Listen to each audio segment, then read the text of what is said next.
একজন ইংরেজ মনীষী বলেন, the man who doesn't accept the condition of his life sells his soul. যে ব্যক্তি পরিস্থিতিকে গ্রহণ করে না, পরিস্থিতিকে মেনে নেয় না, সে যেন তার আত্মাকে বিক্রি করে ফেলে। বিষয়টা একটু ভেঙে বোঝানোর চেষ্টা করছি। আমরা আমাদের জীবনে নানান প্রতিকূলতার সম্মুখীন হতে বাধ্য। জীবন মানেই সংগ্রাম, আসতেই পারে। আপনি আপনার জীবনকে আপনার মতো করে কখনো পেতে পারবেন না। সময় আপনাকে শিক্ষা দিবে। সময় হচ্ছে আমাদের জীবনের সবচেয়ে বড় শিক্ষক, যা ক্ষণে ক্ষণে শিক্ষা দেয়।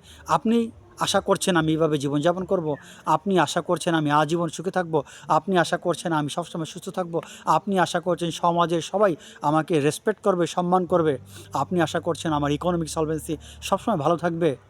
না, সমাজে প্রতিকূলতা আসতেই পারে। জীবন মানেই একটা যুদ্ধক্ষেত্র। ওই ব্যক্তি সার্থক যে বিভিন্ন প্রতিকূল অবস্থায় নিজেকে খাপ খাইয়ে নেয়, সহজে মেনে নেয় সমস্যাগুলোকে। জীবনটাকে আপনি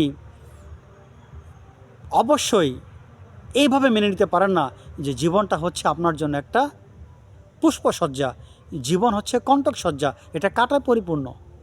সেই ব্যক্তি সার্থক যে এই সমস্যাগুলোকে মেনে নেয় এবং ওভারকাম করার চেষ্টা করে। আর আপনি যদি মনে করেন আমার এই যোগ্যতা নেই, কোনো প্রতিকূল অবস্থা আসলে আমি আমার আদর্শকে ভেঙে ফেলি, আমি আমার আদর্শকে বিক্রি করে ফেলি, আমি ভেঙে যাই, আমার মনুষ্যত্ব বলতে কিছু থাকে না, আমার সেন্স থাকে না, তার মানে এই মুহূর্তে আপনি আপনার আত্মাকে বিক্রি করে ফেলছেন, আপনার নিজের পরিচয়কে আপনি বিক্রি করে ফেলছেন।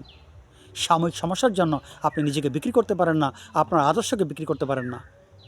যারা এই কাজগুলো করে তারা যেন তাদের নিজের আত্মাকে যেন বিক্রি করে দেয়, এই কথাটাই তিনি বোঝাতে চেয়েছেন।